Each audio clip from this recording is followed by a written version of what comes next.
We're going to expand our weekly video segment to take you into the back shelves of your local video store, back where it says horror videos, and where kids are devouring some awful films that we call the video nasties.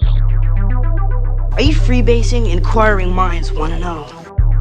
I have to break free from this culture of mechanical reproductions and the thick incrustations dying on the surface. Fuck the prime time, bitch! Long live the new Fletch. The pain, I can assure you, will be exquisite. As for our deaths, come with me and be immortal. We have such sights to show you. We've got to return some videotapes.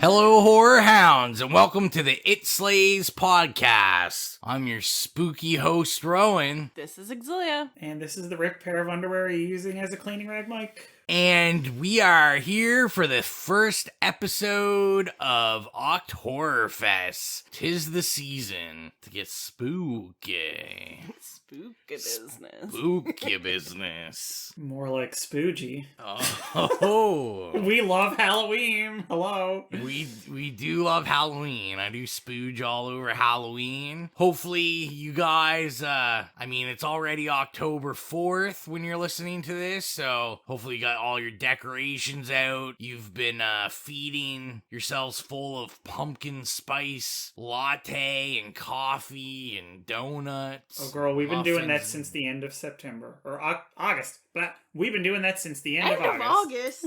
Jesus. Jeez. I had my first pumpkin spice latte on August 28th at 8:45 a.m. I have never had a pumpkin spice latte in my life. We're getting divorced. I think we might have talked about this last year because I was like, remember Cecily had that huge fucking jug of the stuff. Oh, yes, because she used to work from at Starbucks. Yeah. Yeah, I think we did have this conversation about Cecily and kleptomania. We won't get she divorced didn't steal again. it. Okay. I figure we give a breakdown if you're new to the podcast and you're like, what the hell is this Octoberfest? It is our favorite season of the year, which is Halloween season. So we release every week this month, and we do a different horror film because we said, we're that self-centered. We figured you would want 4 doses of us in 1 month. And we all pick a film. We all agreed on a final film, and we have a good time. And I figured I'd also mention, I know we'll be using it on our social media, but any movies you watch this season, hashtag Octoberfest, and let us know what you are watching. Why don't we let them know what the movies are? Yeah, we could do a rundown. This episode, you've already clicked on it. So, Mike, why don't you say what this episode is? This is the 2006 Lucky McKee film, The Woods. And then next up, we have my pick, which is Halloween 2. And I'm not talking the Rob Zombie one yet. We're going to the original Halloween 2, because I'm a sucker for franchises. Well, you got the sucker part, right? Next up is Xylia's pick. So my pick is Daniel Isn't Real. It's a 2019 American psychological horror. And then the group pick for the season was Saw, and I think we're all kind of excited to do that one, so hopefully you tune in for all that is Octoberfest, and hopefully everyone has a good Halloween season. So it's only right we start an It Slays podcast episode with, a question from me. So in theme of the film that we're going to be reviewing now, I wanted to know, you only get one pick, your guys' favorite all-time witch-themed movie or show or book. You get one pick. So, Mike, why don't you go first? Suspiria, obviously. It was my be-all and end-all when I was a teenager. Please. I like that pick. I can't help it. I want to be, more, I don't know, kind of like obscure or I can't help it. It was such a foundational movie for me.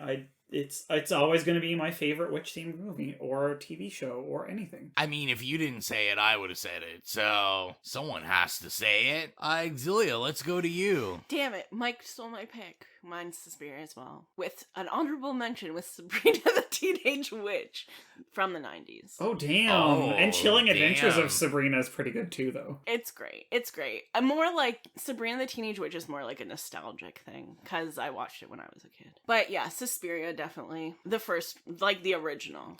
We are about halfway through the remake right now. And you're watching it in 5-minute installments. It'll only take us the next long. 3 years to finish. It's very long. I like all those picks. Obviously, I would say Suspiria as well, but I feel like we kind of all gave somewhat of a different answer. So, I mean, I'm obviously... Ooh, this is tough. I thought it was going to be obvious. I'm gonna go with The Witch. The Witch. Obviously, I love it. I stan The Witch. Xylia, not so much, as we know. No. And, you know, if you want to hear me and Mike's opinion and our friend Colton's opinion, that episode is available to download or listen, stream. And speaking of The Witch, we were at Rowan's parents' house last week, and they were talking... His dad was talking about how they watched The Lighthouse, which is, like, so not a movie that I can imagine them ever even considering watching, but they did, probably because it's, like, filmed here. But, Rowan's dad was like, that's not something you want to watch on a nice summer's day. That's, like, a winter movie. And, like, yeah, his commentary was just really funny. Because it's smothering? I don't know, I've never seen it. I'm just... It's depressing. He's, like, very affected by the weather. We still haven't watched it. I think we've been saving it for I think we review. literally bought it the day it came out, and we haven't watched it yet. I think you're hoarding it for, like, COVID wave 2 when you can't leave your house for, like, 3 months again. Yeah. I'm waiting. Become Robert Pattinson. I have to wait till Colton comes back to review it. Yeah. So we'll have to do that soon. But can we do an honorable mention again to another... If I didn't say... Suspiria, this would have been my pick. I feel like it's probably what my pick was gonna be. 100% The fucking Craft. Yeah. Obviously. Yes, so good. Yes. The cast, the soundtrack, everything about it, like, iconic 90s. Yeah. Suspiria had totally blinded me to the Craft. I totally didn't even think of The Craft, which I don't understand how, but... The Craft was up there for me. I heart The Craft. The Craft inspired me to be a witch when I was in grade 4. Oh, there you go. Yes, but did you stick with it? No, because we went to this like really religious girl's birthday party, and we were doing. I like encouraged everybody to do like. What is Banner Stiff as a Board? I knew it. In the woman's backyard, and like her parents weren't very impressed. But I used to go to the. I used to go to the Kemple Library and like sneak into the occult section and like get out books about witchcraft. I did not sneak in when I was like about the same age. I did not sneak into that section of the library. When we went there, I would go clear out. They had these couple of like series of books, almost like encyclopedias. There was like reference books, and you know they were just like black, old, probably from like the 70s, and there was like one on each sort of like type of phenomena, and they were full of like glossy illustrations and stuff. And I would literally just go there with my friends and just, like, take the whole table and just throw these fucking, like, books on, like, goddamn, like, raising demons and shit, just, like, all over. And at one point, I remember I took some of them home, and it was, like, you know, this, like, 900-page, like, occult encyclopedia, and my mom's like, you're never going to the library alone again.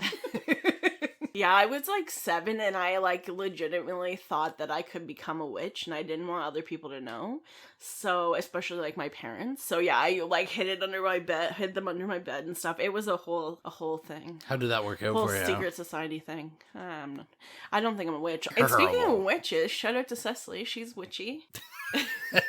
She is. She's super witchy. So is Jess. There you go. We have some witchy women in our family. Witchy women in the family. Okay, Elaine. All right, so let's get into this bad boy. As Mike said, Lucky McKee, The Woods, 2006. Let's get in the trailer. We'll be back with the bio, and let's sink our teeth into this bad boy.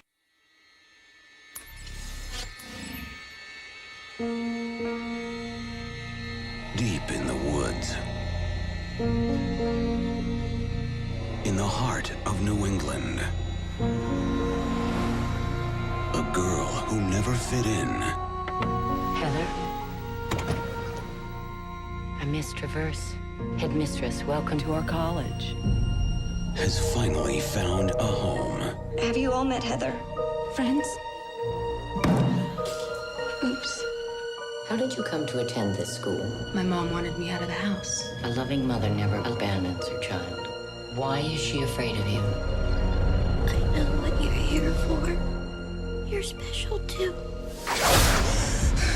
I just want to come home. You stop being such a weakling.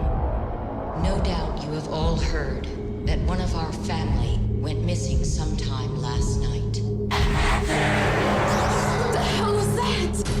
Have you heard or seen strange things happen at this school? You shouldn't go into the woods. It's not safe. A door has been opened. Some girls are different. They find you. They do tests. If a girl gets too strong, she's useless to them. And fear has been unleashed. It's time to put your gifts to use. Somebody told me my daughter went on a rampage. We have a certain way of doing things around here, and you had better figure out what that way is.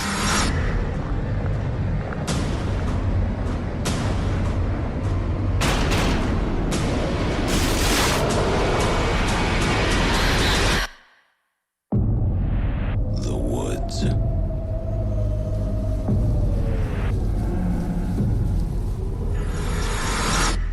So, the IMDb bio is: set in 1965 New England, a troubled girl encounters mysterious happenings in the woods surrounding an isolated girls' school that she was sent to by her disinterested parents. Kinda? Yeah, I guess. I don't know if I would say her parents are, like, necessarily disinterested. At least the plural parents. Yeah. The father seemed like he was pretty... Yeah, he seemed like he, I mean, he's definitely not disinterested. He fucking, like, escaped the hospital and, like, you know, saved her. Or whatever. So, well, I feel like maybe that's not disinterested. But... Let's talk about that in a little bit. We still have some things to get out of the way. Yes, of course. So first, we need to know... End of podcast. It's the end. You don't even need to know now. Yep, it's done. The podcast is done. We need to know, first experiences. Is this your first time hearing it, watching it? We'll start with Xylia. Yep, I had never heard of it until Mike brought it up as his pick, and this was my first time seeing it. And I will go next. Yeah, I had never heard of this movie at all. Mike just shaking his head if the listeners could see. I'm sorry. I didn't know this existed till Mike picked it. Even then, Mike said The Woods, and I was like, isn't that like, had Tyrese in it or something? By the way, I was shaking my head and rolling my eyes. At least get the whole... picture. The whole picture. Yeah, I'd never heard of it, so this was my first time seeing it. How about you, Mike? Oh, obviously not his first time. I have seen it a number of times before, including, I don't know if it was when it first came out, but not too long after it came out, because me and, you know, it's like my old roommates and stuff, we were fans of Lucky McKee. His movie May is like among our friend group, like legendary stoned viewing party material.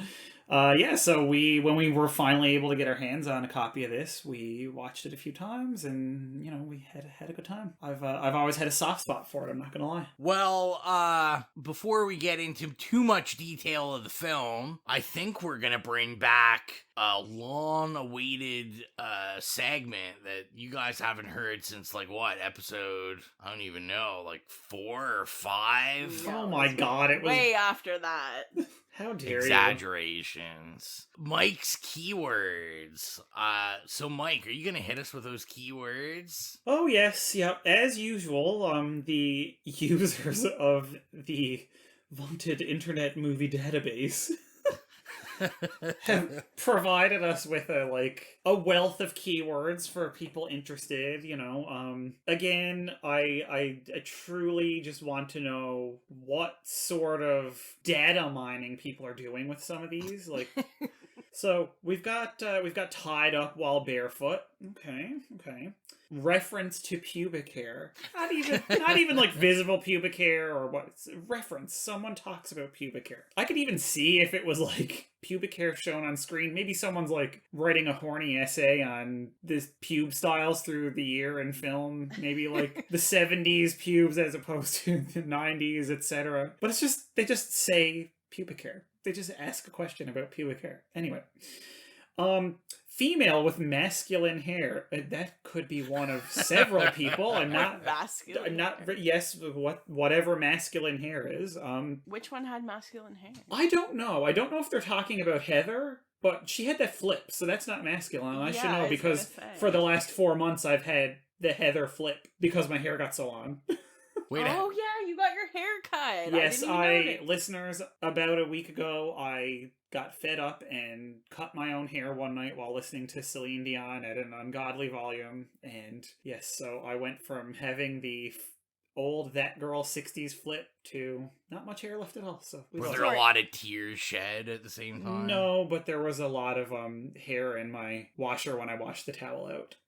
And speaking of, sorry, Mike, and speaking of your look, it looks with your earbuds in that you have these black earrings, and it's kind of a mood. Like, I should get my ears pierced? I would love to. Maybe I'll just start off with some clip-ons just to test the waters. You should I feel like you would look. It kind of looks like you're having the same kind of earrings as like Dan Murphy, like almost like plugs. Yeah, some spacers or something. Yeah, you should try it out. I'll try it out. We'll post some pictures and have everybody vote on whether I can pull it off or not.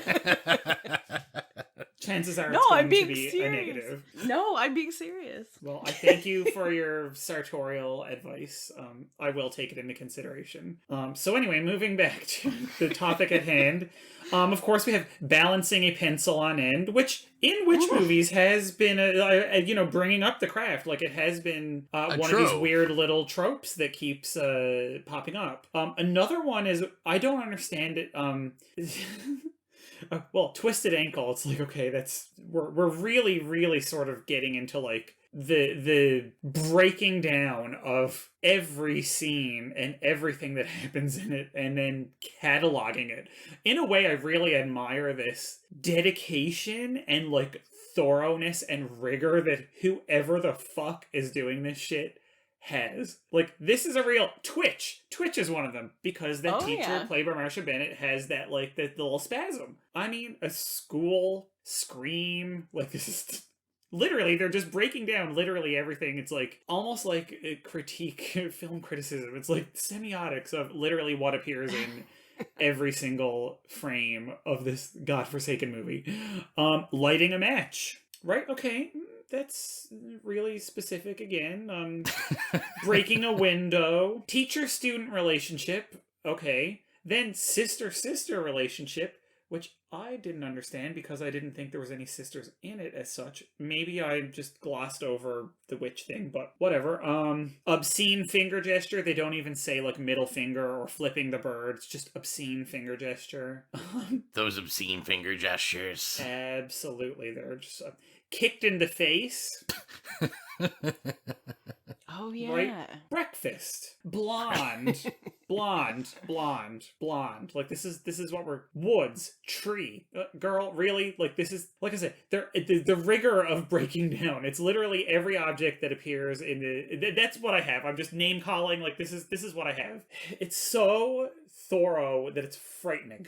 I always appreciate it because it's, like, creepily thorough, like I'd expect on, like, Pornhub, but on IMDb. Yes, and that's why I love doing this when I can. I mean, for whatever reason, some movies just don't have the same dedicated base of catalogers of, like, these, like, semiotic, like, gravediggers, or, but it's like, oh my god, like, when it's got a bunch of hits on it, like this one does, they're just a delight. It's wonderful. We love to see it. I feel the only way to end the segment is just to say we salute you, catalogers, that give us all these keywords so we can find all movies that involve being kicked in the face and pubic hair possible. Well, without you, the world wouldn't turn. And I have to say, I don't know if I've ever mentioned it. I actually made a Twitter post sort of referencing it once, a few months ago, while we were recording. But underneath every keyword is the question, and it's a link, is this relevant? So you can actually vote on whether it's relevant or not. And let me tell you, one of two people found reference to pubic hair relevant. Just throwing that out there. That is Somebody amazing. was like, I could use this for my research. However, 0 of 1 found woods relevant. Fair. Literally the title of the movie.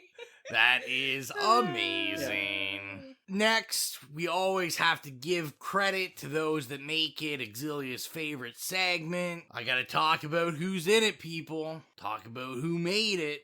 And by that, I mean one person. It is, as we said, directed by Lucky McKee. I would say the only two notable things I wrote, as Mike had mentioned, May is kind of his big one. He directed the horror movie May, as well as he did an episode for the Masters of Horror television program. Oh, Sick Girl. It's a masterpiece in season 1. Yes. He's also done The Woman and All Cheerleaders Must Die, among other movies, which are kind of like culty fan favorites. Just throwing that out there. Yes, exactly.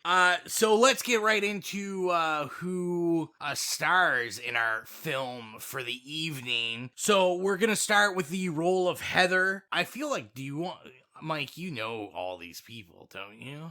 Some of them. I mean, okay, so Agnes Bruckner plays Heather. This was the first thing I saw her in, and I feel like I've only seen her in a handful of things since then, although she does seem to work steadily. But the main thing I saw her in after this, which is the only other thing I really ever immediately remember of hers, is when she played Anna Nicole Smith in the TV movie Anna Nicole's Story. And she wasn't bad.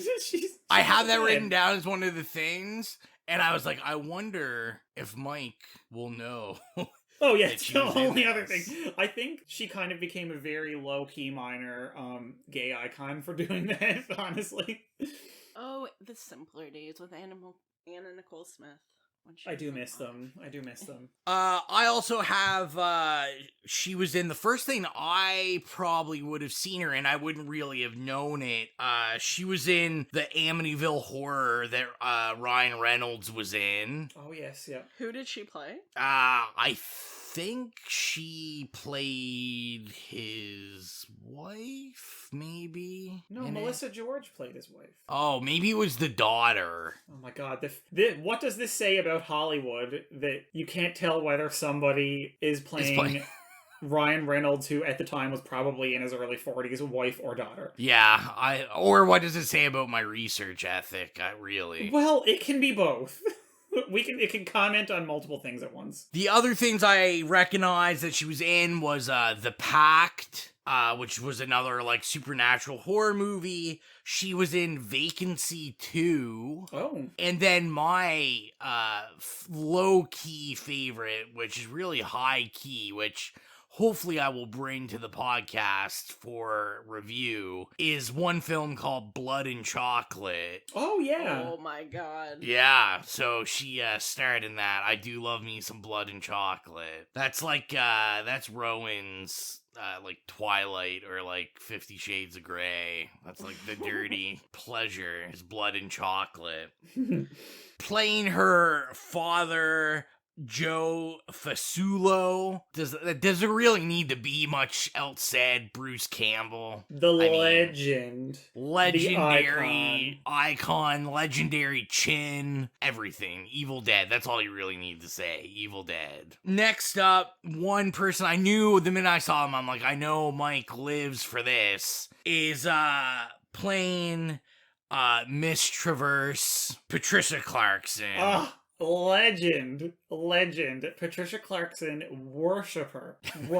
And it's so funny because before we started recording, X and Ro said that they were watching 6 Feet Under again from the beginning, and Patricia Clarkson stars in that throughout the whole series. Yes, she does. Among many other iconic legendary things. Yeah, I had to, like, when I wrote down what she's been in, it was like, I had to pare the list down. Mm-hmm. So I had The Untouchables, Jumanji, The Green Mile, Shutter Island, Easy A, obviously 6 Feet Under, as we stated, and the other one I written down, she was in House of Cards as well. Yes, and you're leaving out actually one of her best roles ever, and also one of the greatest HBO miniseries in, I'm gonna say, 4 or 5 years, Sharp Objects. I haven't seen that one yet. It is phenomenal. It aired 2 years ago almost, or maybe it was over 2 years ago, and I've never been able to stop thinking about it. That's like the Gillian Flynn movie. It is. Book, right? Yeah, it's the adaptation with Amy Adams in it. And so many other great people. The cast is spectacular. Again, the soundtrack, it's all like Led Zeppelin and all sorts of like really moody like rock music. Oh, that's sweet. It like drips with this like Southern Gothic atmosphere. I cannot recommend it highly enough. I actually almost want to say we should do it for the podcast, but it's 8 episodes, so that would be a bit much. But I'm just saying, if we ever want to do a bloated, maybe for series. the Patreon. Oh, there we go. Yeah, Patreon specials. The last person I wrote down, because you know my new rules, if they don't have a Wikipedia, I'm not looking it up, is Rachel Nichols, who plays Samantha Wise. Now, this is where I get to do, Rowan's already screwed up, like, 20 minutes in. So, Rachel Nichols is the one that's in Amityville Horror. Not... Oh, okay. Yeah. Oh, not Agnes Bruckner. Yeah, not Agnes Bruckner. So, that was my bad. I got excited. Rachel Nichols is the one that's in Amityville Horror. Also notable, she was in Star Trek, the newer one, like the newer series of one. And then she also had a starring role in Alias and Criminal Minds. Oh, Alias was such a classic. So she, from what I saw, more of TV than film in terms of notable things. But yeah, that was just a couple I picked out. And then a fun random fact before we really dig into the film, I thought was just to mention this was shot in Quebec. Oh, really? I had no idea. That's interesting. Yeah, they shot this in old Quebecer. So, Quebec. So let's get into it. We've teased with the tip long enough. Let's get into it. You know where we're gonna start? Favorite scene, favorite kills. Let's do it. Xylia. Why am I the first? I always forget these are segments. I only have one note written down. Come back to me. All right, we'll come back. Mike, how about you? I'm not gonna lie, it's such a fucking cop-out, but I can't help it. The kind of crescendo Axe massacre, when they completely altered the like lighting aesthetic and stuff of the film for the climax. Yeah. And the way it was shot and stuff. And because it just it went from this like kind of, smoldering like slow burner movie to all of a sudden it just had this like explosion of violence everywhere, and it was just like blood and guts. I just that one scene, just when she has the axe and does that massacre, is I can't help it. There's a lot of really cool set pieces in this movie, but that one I like gifed the hell out of it the last time I watched it, because I was like, I need gifs of like her flinging this beautiful axe around. It was so aesthetically pleasing. I don't really think that's much of a cop-out. I was gonna say, like, to me, that was kind of my peak kills. I mean, realistically, like, pretty much the only significant kills in the film. Yeah, a lot of it's off-screen. Yeah, a lot of it's off-screen, or, like, kind of not necessarily happening like in reality, but more in her mind. But yeah, like that whole scene is amazing. And like you said, just the tone shift where it is such a kind of slow burner feel to it, which I was expecting, because when I was reading like getting my notes ready while I was watching it, and I'm reading like the critical reception, like someone compared it to Suspiria, and they were like, it has that kind of Suspiria influence, which I would assume, you know, the witches, the school, that kind of thing. So I kind of went in it like, all right, this is probably going to be a little bit of that kind of slow burn feel to it. And then, yeah, like you said, Mike, just this totally tonal shift, just kind of immediately, that just kind of jolts you.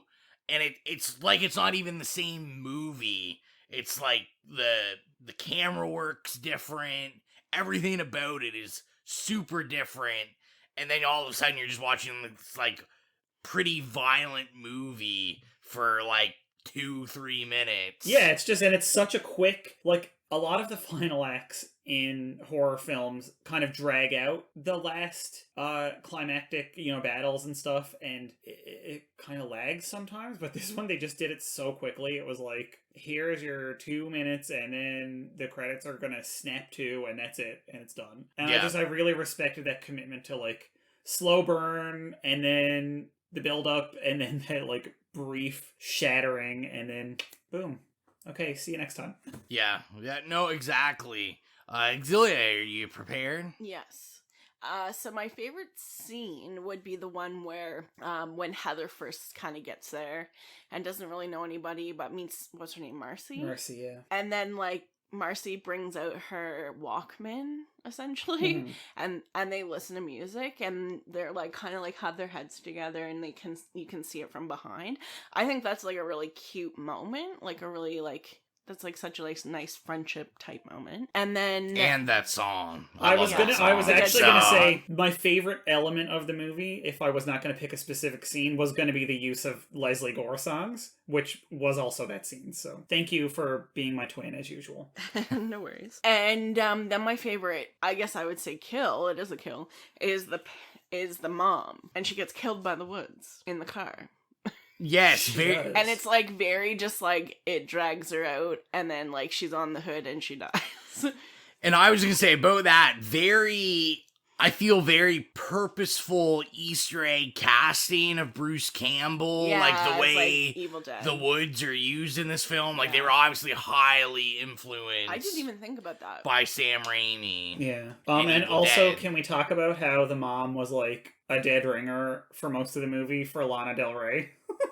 Yeah, that's so true. There were so many times, there was a couple times I actually had to pause it while I was rewatching it and like snap pictures of it to a couple people and go like, does she not look like Lana Del Rey? It's kind of frightening. She was definitely giving me housewife Mad Men vibes. Oh yeah, like housewife who will burn the fucking place down if you cross her. Yeah, there was some Betty Draper going on there. And I wouldn't quite say she was indifferent either, because like when they're in the car accident, the only thing she really cares about is that Heather's okay. Well, yes, that's her like redeeming moment, I guess. Right. I don't think either of them are really indifferent, but yeah, I was gonna say, I mean, definitely for most of the movie, you know, you're kind of made to feel that the mom's... I think this kid's like a badass kid and the parents are pissed. Yeah, I really, really like Heather as like a lead character. I think she gets like a front row nomination into, you know, if you attended me and Mike's Netflix watch party forever ago, we started our club, Bitches with Flamethrowers. She would definitely... She would be a all vote in first round pick for that. Mm-hmm. She was badass. Definitely, her character could definitely be in The Craft. That's for sure. Stand. Yeah, for sure. Absolutely. And even though it's like, what's it set in the 70s or something? 65, yeah. Like her like whole aesthetic is very like 90s. Yeah, it did have like this kind of 90s like grunge feel. Yeah, it was like weirdly timeless. You know what I mean? Yeah. Like it wasn't out of place. Yeah. In the 60s, but it also, like you said, sort of reverberated through to like the 90s, etc. Yeah, and I mean, I'm trying to think of questions the listeners would have for you, Mike, and one would probably be, what is the common thread of you picking films of teenage girls like schoolgirl uniforms, this whole vibe. What the fuck? Name 2 others. Suspiria. Well, they don't have schoolgirl outfits, but...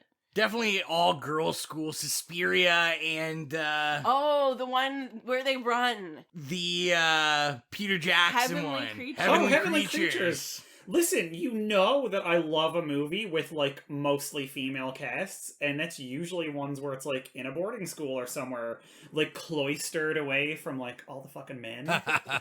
As everybody should be. Yeah, Just block out all the men. Literally, when we started watching the film, I said to Xylia, I was like, this is Mike's aesthetic and vibe all over it. Absolutely. And I mean, you know, I didn't really realize that until you brought it up, but it absolutely is. I mean, I love a good, like, and I was just thinking, like, I need to read, because I've seen the movie several times but never read the book, but I have it, of Picnic at Hanging Rock, which is another, like, schoolgirls in, what was it, New Zealand, like, bizarre things happen, mostly women, like, it's just, I can't help it, that's my vibe, man, like, that's your aesthetic. Give me the more women in a horror movie, the better, and the less men in a horror movie, the better. Unless there has it's to be a, well, I mean, Bruce Campbell can do whatever he wants, okay?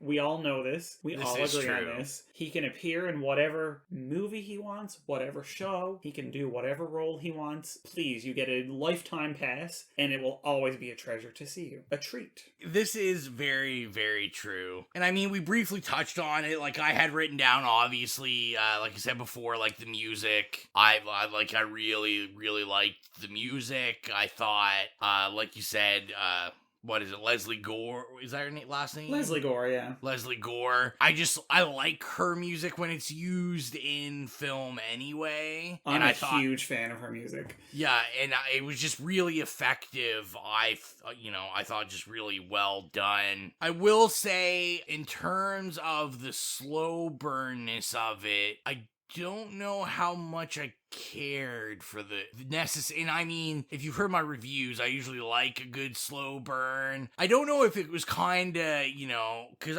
I would assume that most people would consider, like, Lucky McKee, like, a indie director. I almost found it, like, I'm trying to think of the words, like, maybe too frantic or, like, too rushed. Even though it was slow burn, like, I found I was really having problems following, like, the story, per se. Like, there was a lot of great visuals, but I felt like the story didn't really, like, it wasn't connecting for me. It did. Gotcha. I agree. Spoiler alert. This is the Shade Brigade.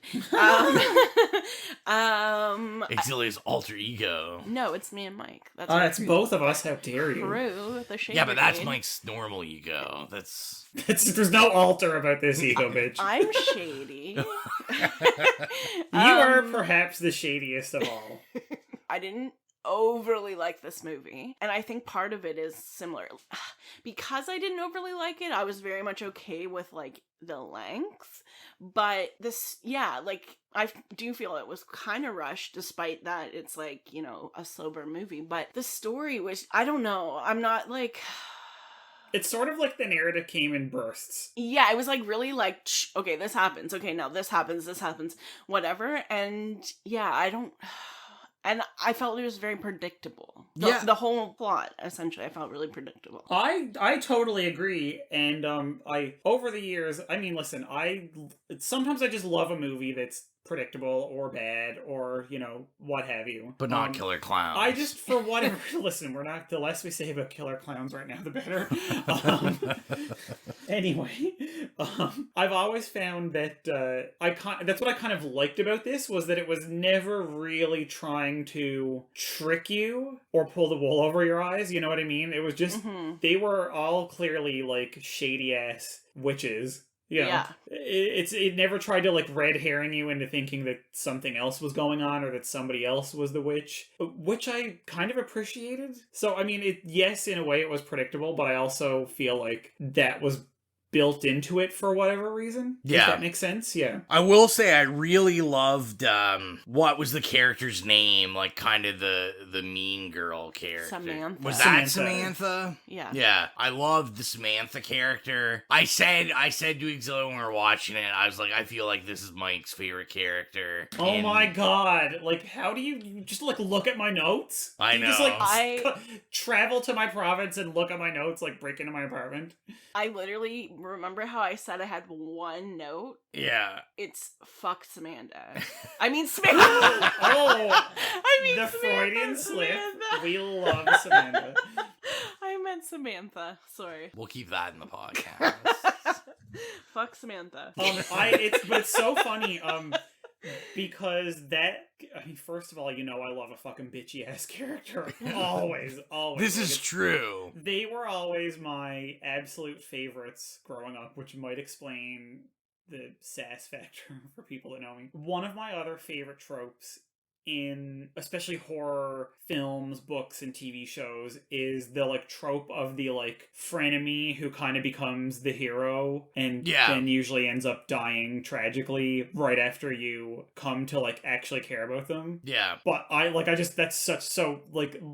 literally when they had that moment where she's like, I'm trying to fucking help you. It's like, I just love it so much. And like, the actress was really good. Like, she was excellent. I thought the like Ice Queen, when she was being like a complete and utter, like, I don't even know if you could call it a bully. It was like, she was like a terrorist at that school. Like, it was open, like, physical harassment. Like, it wasn't just calling a name. It was like physical, verbal, emotional. Like, she was punching bitches in the gut. She wasn't playing right? around. Yeah, oh my god. Like, that was, like, it was fucking schoolgirl domestic terrorism.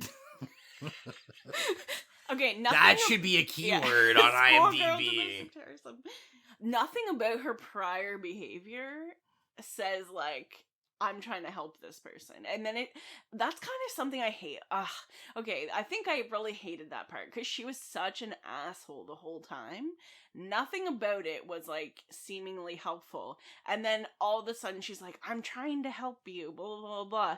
And then she dies. Okay, I'm just gonna say. It comes out of nowhere. Yes, of course. That's why it's a twist. It's a bad one. No. I, like, whatever your opinion is on it, fine.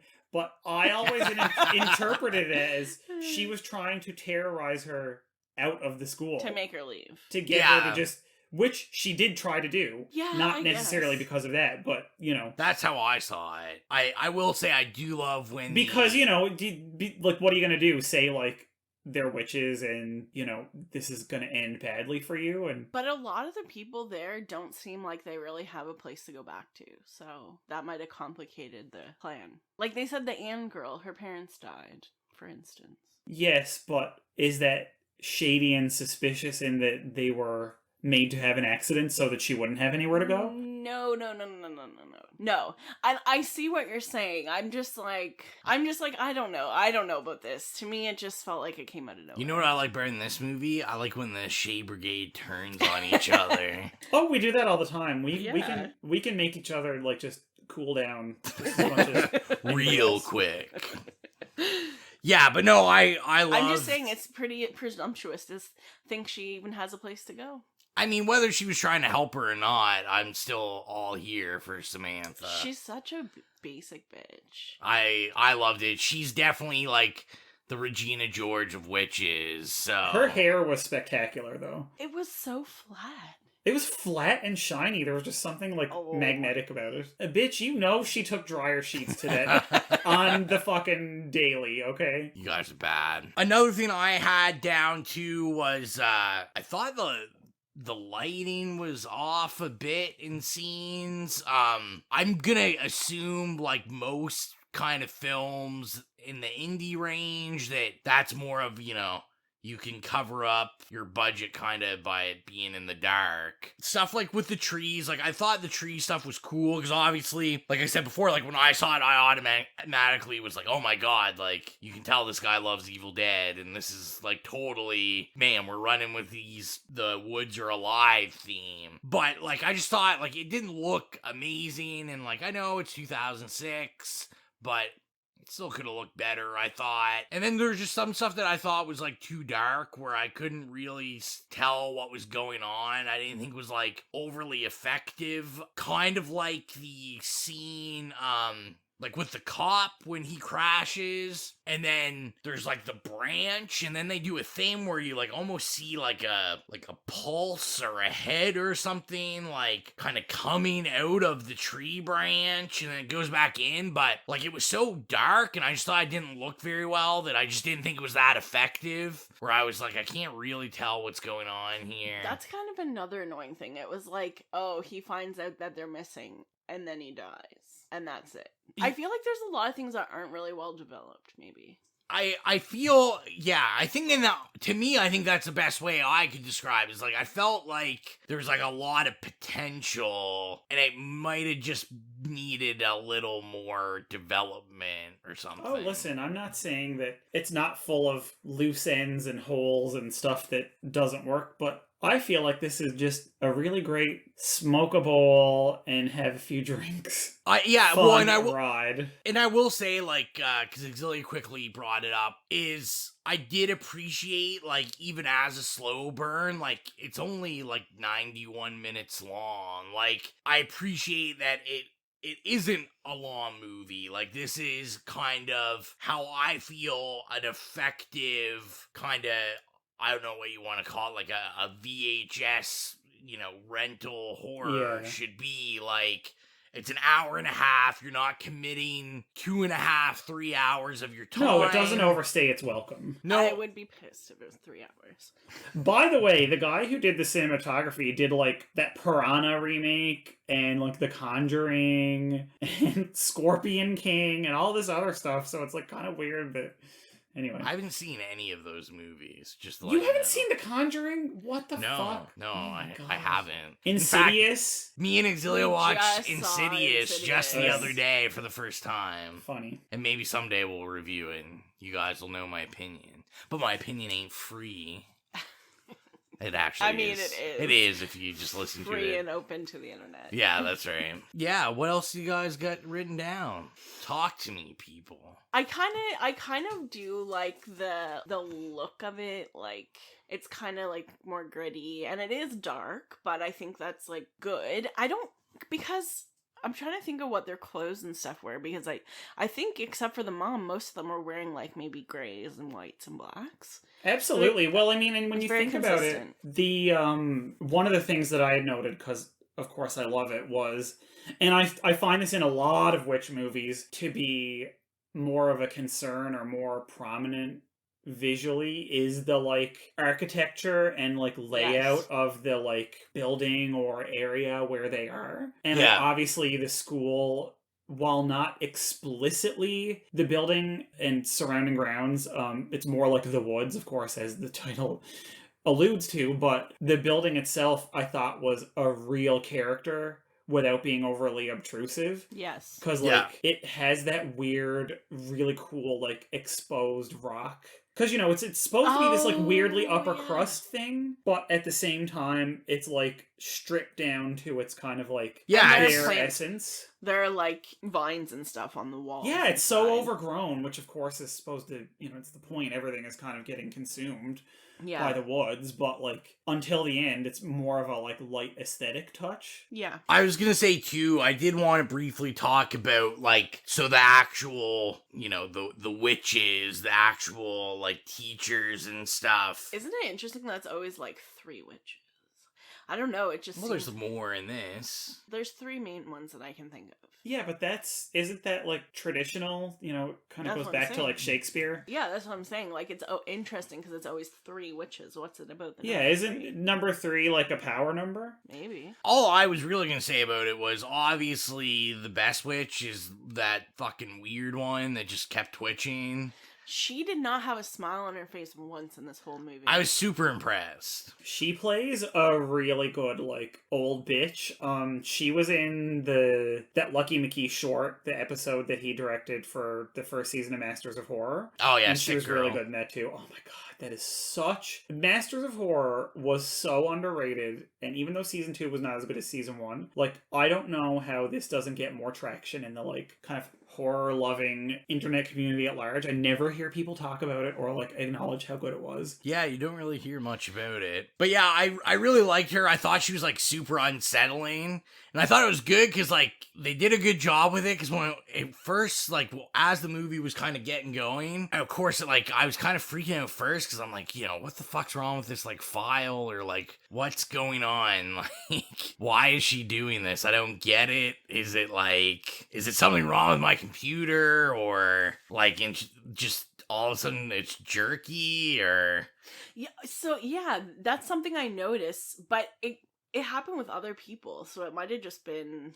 Yeah, I feel, like I said, the move. Editing I thought was odd. It had, like, it almost seemed, like, fast-paced. Like, there was a lot of scenes that we noticed that... The people move quicker than they should, exactly. Which I think was just a stylistic choice. Did you notice that, Mike? Not particularly. Maybe it's very, just, like, subtle. Yeah, it's very subtle. It's almost like it's slightly going, like, sped up, like, fast forward. Yeah. But only, like, certain motions and stuff they do. But yeah, I really liked her as a witch. I really liked Miss Traverse as a witch. I thought the other ones were, like, kind of forgettable. Like, there was, like... I loved the one with the fucking horn rim glasses. That was one of my favorite things in the movie, was her. Her fucking aesthetic and style was amazing. I loved not only, like, her look and, like, her fucking fabulous clothes and amazing glasses, but the fact that she, like, never said anything and she just sort of, like, would come in and, you know, she always had these looks, like, she would just give you this, like, she'd have this smirk on her face, right? And, like, kind of look, and, you know, it was very knowing smirk. And I'm like, this bitch, like, is doing so much with so little. Like, she needs all the accolades. I guess I kind of wish, for me, I just wish... It's not that I hated any of the witches, necessarily. It's just I wish they had more to do. I guess I wish they were being more witchy or something. I don't know. Yeah, they weren't very witchy. I agree with that. Like, they definitely had, like, their creep factors and stuff, but I guess I wanted more of them. And also, like, I want to say the subplot, but it was, like, a huge plot. Like, the Anna girl that, like, hangs herself or whatever. No, that's Samantha. Samantha? What? I'm so confused No, now. Anna tried to kill herself. Anna's the one that's, yeah, like, blonde and she with came the back, bangs. Yeah, Anna's the one I'm thinking of. So Anna, I didn't really care. Yeah. Like, I didn't really get it, and that was part of my storytelling issue with it, was, like, I know she saw the visions, but I didn't think they explained that the whole Anna thing very well. So I was just kind of like, I don't know what's going on. I liked how she had it actually creeped me out, how she had, like, the little, like, twigs kind of sticking out of her face at the end. Yeah. I also loved her bangs. I'm just saying. Those would be so, trust me, as someone who has attempted bangs before, those would be so hard to pull off. I forget, did you give yourself bangs or did you get somebody else to do it? I've had both. Okay, yeah, that's what I thought. I remember a time of you having a fail every time. Self-cut bangs. When I lived in Newfoundland, I, like, exclusively cut my own hair. So, yeah, probably. Well, is that everything we want to talk about it? I also want to say my iconic line that is probably my favorite line in the whole movie, ever since the first time I saw it. It's, actually, and this is also probably one of my favorite scenes in the movie because I think it's more jarring and unsettling than any of the, like, violent kills or anything. And it's when Heather is in the class with, I can't remember the name of the teacher, but the one played by Marsha Bennett, the one with the twitch. Yeah. And it's after she was getting terrorized in the toilet terrorization. She comes in and, like, her shirt is untucked and she's like, you know, get to Miss Traverse's office, and then she's like, tuck your shirt is untucked, and then she goes to tuck it in and she goes, like, screams at her like, what, you low class so-and-so. And I used to go around calling people low class so-and-sos all the time, but, like, her, like, screaming at her, like, I found terrifying. Because I was that was very jarring. She was really good. It was so jarring and, like, explosive. It was almost worse than any of the kills at the end where, you know, they're getting hacked with axes.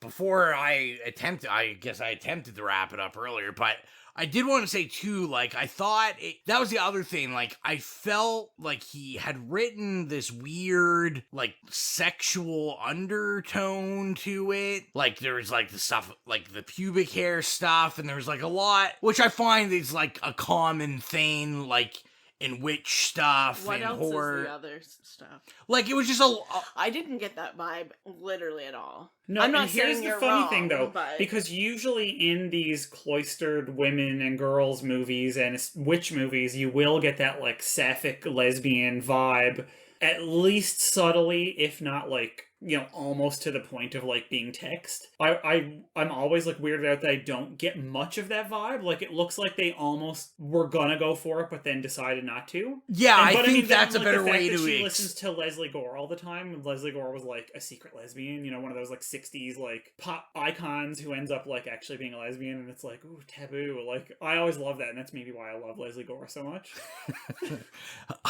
And maybe that's a better explanation of what I was trying to say is, like, to me it seemed like he was trying to write that undertone, but kind of gently brushed against it and then was like, no, like, I'm not gonna do that. Yeah, and I don't know anything about the, you know, production or anything of it. But no, I feel like there's maybe not much there's about potential that maybe they were going to go there and just decided not to and, like, kind of cut it out. Or and he's just really bad at it. Well, I mean, there's that too. I don't know, man. Well, we gotta get to our last question before we even think about rating it, and that is it scary? Xylia. No. I don't find it scary, personally. Yeah, I didn't overly find it scary either. Like we did mention, like, I thought the juxtaposition of the pacing of the ending compared to the rest kind of jarred me a bit, just because I didn't expect it. I didn't know anything about the movie. Not necessarily, like, scary, but I was just like, oh, like, this has really gotten more intense in, like, 10 milliseconds. But, yeah, I wouldn't say overall, scary. You don't have to have the lights off for this one. No, for sure, I agree. I mean, it wasn't scary.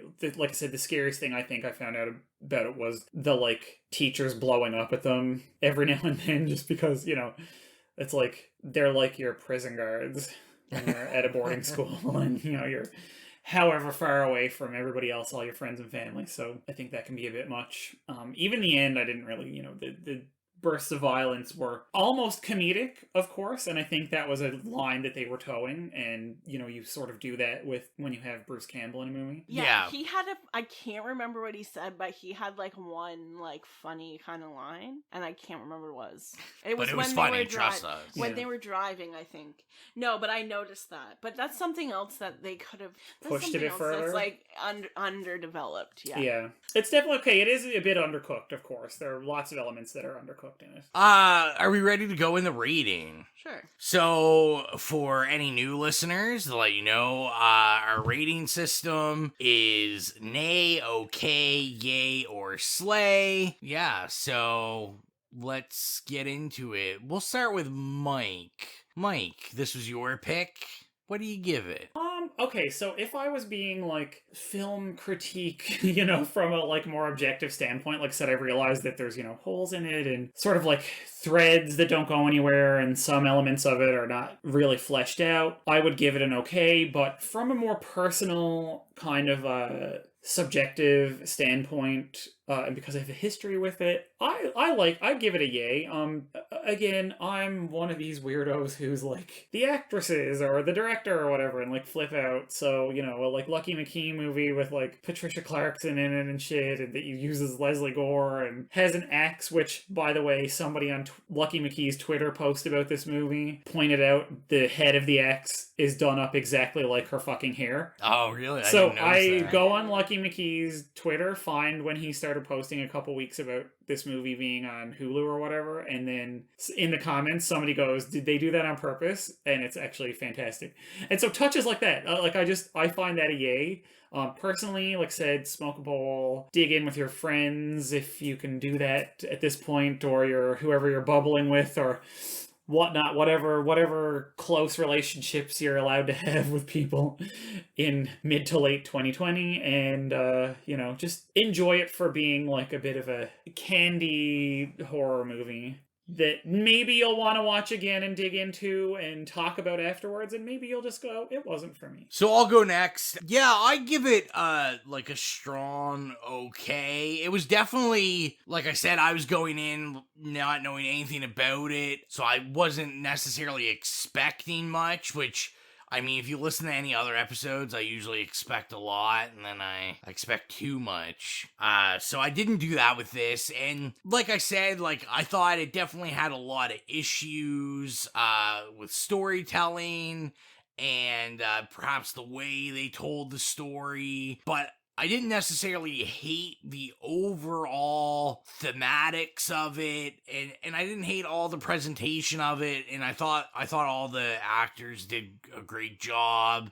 It's always great to see Bruce Campbell. And yeah, I mean, to me, this was definitely, I can't say this is something I wouldn't watch again. Like, I might put this in sometime if I'm just kind of lazing around, bored, or if, like, someone was interested in seeing it. Like, I would watch this again. I wouldn't be opposed to it. So yeah, I'll give it a okay. Xylia. I'm the same. It for me, it's like very much an okay. I don't hate it by any means. It's not like the worst movie I've ever seen, and I liked the look of it, like I said. But yeah, I'm like kind of indifferent to it. It was fine. If someone had it on the TV and I was like around doing something and half paying attention and half watching, like not watching it or whatever, like I wouldn't be like, oh my god, like put something else on. It was fine, and that's basically it. I was like, oh my god, that like ringing endorsement. It's more than I expected from, co-chair of the Shade Brigade. I'm not oh. It was, I did like the girl who played Heather. I thought she was a good main character. She was great, yeah. Or like, I thought she was good, but yeah. I liked her spunk. Yes, yeah. Yeah, so I mean, it's actually kind of rare, I think, that we have a unanimous decision. So 3 okays all around. Next up is the budget game. Was this in the theater? Well, we'll have to talk about that. Okay. So the budget game, the rules are Mike and Xylia go in a heated battle, because as always, I'm trying to put a wedge between the Shade Brigade, and they guess Divide how much... and conquer, that's Ro's plan, always. That's right. They gotta guess how much it costs to make, and how much the movie made. So we will go with cost first. And Mike, how much did you think it cost to make this film? Oh my god. I would say probably $9 million. $9 million, okay. Xylia, what are you coming in at? $1.2 million. $1.2 million. So Mike will take this. Wow, that's so rare. This was actually harder for me to get the budget for, because it took some digging. So it's just an estimate, but the estimate is $12 million. Wow. That seems like a lot of money for this movie. Yeah, but like $3 million of that is probably securing Bruce Campbell. And about another $1 million is paying Leslie Gore's estate, and... Yeah, I mean, I'm sure, like, Patricia Clarkson was probably some money, like, she kind of gave it, like, some credentials. That beautiful house was definitely, like, a large part of the budget as well. I was kind of wondering if that's actually, because they did show the outdoors a couple times, but it was always, like, the same, it's like a sitcom or whatever when they're, like, just that one static shot, yeah. Yeah, and then I was kind of wondering if it was maybe a set or an actual... house, or but yeah, I'm not sure. Like I said, this one, that if and I don't think it was, I really don't, but like, were that an actual building, I feel like that might explain a lot of the lighting issues you were talking about, because I feel like they used for a lot of this movie, the reason why we seem so washed out or whatever was because it was more of a like natural lighting. Yeah, that's very possible. And like I said, this was kind of hard to find a lot of info about. Like, there's not a lot of notes on production or anything like that. So what did it make? Xylia, was it in the theater? Well, I feel if I tell you that, you've never had to ask this before. Because he had said something... She's tired of losing. No, he had said something while we were recording that led me to believe it wasn't in the theater. He said something about a VHS release. I don't know. Now he's shaking his head no. I don't know. Okay. $3 million. $3 million, Mike. What do you think? I'm gonna go 7, Bob. $7 million. $7.1 million. You're both losers. I don't have any information on what they made. Are you serious? Wow. I just made you play the game. Oh my god. No. We so are Xylia's, both losers. Xylia's right. Basically what ended up happening is, I can't think of the company that, like the production company that paid, or the distribution company, but when this was made, they got bought out by Sony before its release. So Sony it was United Artists. I remember that. United Artists. I feel like it was probably one of the last United Artists movie because they haven't been around for a while. Yeah, so I believe you're right. So Sony bought them and shelved it. So basically what ended up happening is, like, a couple years after this was made, it just went straight to DVD. It was just a straight to DVD release. So there was no numbers I could find on what it made. I mean, I feel like, you know, Mike was talking about people are talking to Lucky McKee on Twitter about it, like, so maybe it does have a little bit of a cult following. I've literally never heard of it, but that doesn't mean maybe anything. $700,000 they made, maybe. Xylia just wants us to say she won. No, I'm just saying, like, I wonder how much. It's probably less than $1 million, though, I would say. Yeah, I mean, I feel, too, that a movie like this, because you were saying, Mike, like, it's now on Hulu. Like, I feel like something like this could do well on streaming. Because this is probably something that I wouldn't, like, pay on Apple to rent. I'm not going to say I wouldn't pay to buy, because I buy everything. You know that. Rowan buys the I was going to say, trash. you've He bought is worse trash. than this in the last month, so... Exactly. And he never watches any of it first. He just buys it. Yeah. And he's like, oh, I don't like this. He's a collector. I am a collector, and I always... It's called a hoarder. I always try to... Potato. I always try to own the movies that we review. Like, this one, I don't think I'd find it, but I would love to own this. No, and I was going to say, that's the funny thing about this, is that it probably would. Now, I don't know, because it was only a couple weeks ago, really, that it premiered on Hulu, or whatever it was, I can't remember if it was, but it's one of the prominent streaming services. I hadn't seen it in any, like, other than the old DVD from back in the day, like, when it when it first came out. I actually looked when we decided we were going to review it, and to see, like, oh, has there ever been even a bare bones Blu-ray release or anything for it? And there hasn't been. So I feel like it's kind of been, like, neglected a little bit in terms of the, like, digital and physical, like, kind of after media. So I feel like it could probably have a larger cult following if it had been easier to access for the last 10 years. Well, and, like, I don't think I've ever seen May, but I do know there's, like, quite a cult following for that movie. Oh, yeah. So, like I said, I could see this picking up steam on a streaming site, and, like, I could see, like, one of the boutique companies, like, putting a Blu-ray or something out of it. To me, this is a film that totally would be the market for. Yes, yeah, you could definitely get a few of the cast members and crew and stuff to pull together and reminisce about it and get a couple featurettes or something on it, you know? Yeah, exactly. I mean, 2006, they probably have behind-the-scenes footage and stuff. For sure, like, yeah. It came out on DVD, so, I mean, it for sure probably had features. So, we do have to get into our shameless promotion. First up, we want to let you know, it is the season for Halloween, so that means you need Halloween-esque music to play in your house, scare children away from your house if you don't like children, or attract weird kids that do like scary music. And you can do that by going to Spotify. We don't condone attracting kids. Yeah, not in a creepy way. I was gonna say give them candy, but that's even creepier. But yeah, you want some music to get you in the mood. So the It Slays podcast. The Halloween mood. Yeah, the Halloween mood. The It Slays podcast horrific playlist is on Spotify.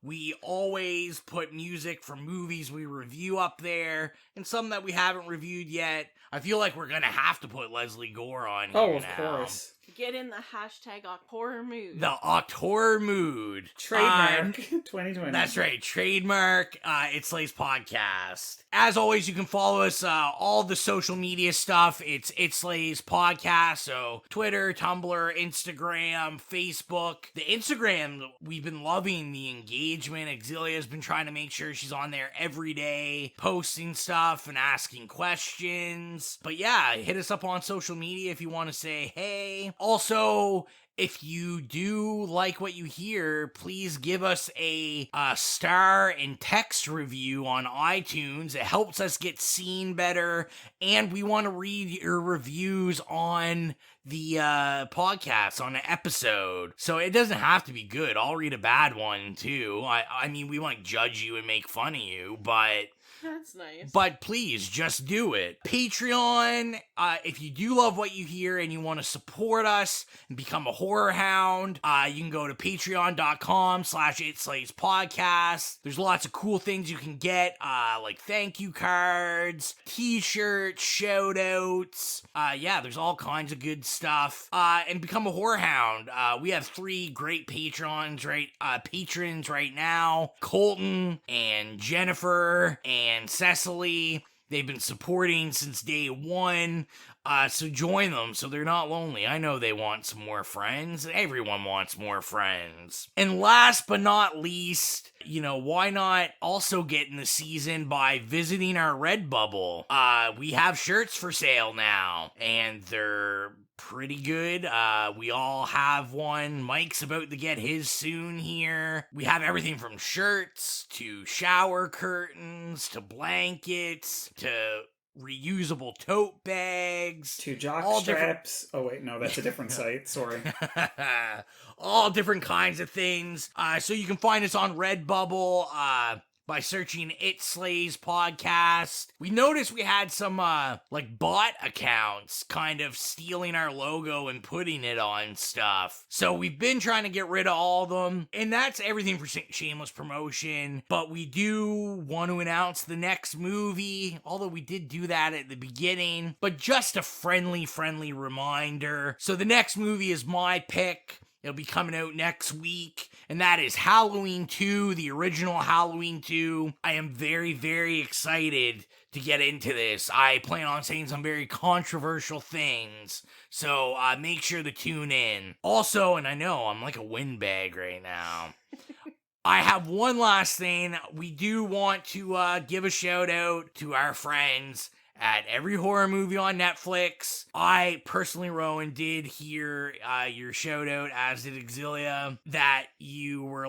loving the Repo, the Genetic Opera review, and that you guys had watched it. And I couldn't agree more with their statement that Paris Hilton is a mood. A whole mood. I was going to say, I feel like Repo is going to experience a minor renaissance right now because she is in the media a lot right now. Oh, because of her documentary. Because of her documentary, yeah. Is that out yet? It is, I think, on YouTube. On YouTube. Oh, geez. Yeah, it's a YouTube documentary. Yeah. Might have to check that out. So yeah, just thanks guys for the shout out. We appreciate you supporting us, and of course we support you, and hopefully for the listeners, I know we're gonna try to pound out a time, and we want to do like a massive 6-person podcast, and talk about, maybe House of Wax or something with Paris Hilton, so we can just get into more Paris Hilton. But that is everything. Thank you for tuning in to the first episode of this year's Octoberfest. I hope it was real spooky for you. Oh, for fuck's sakes. As always, I am the cheesiest of hosts, Rowan. Bye, it's Xylia. And Groan, this is Mike.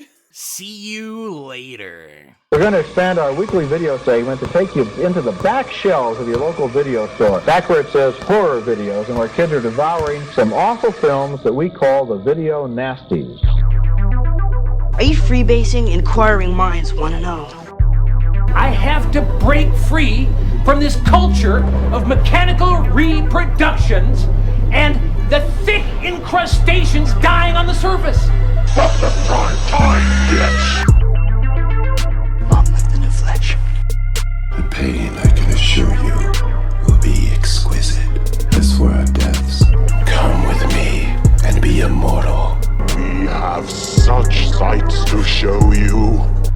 return some videotapes.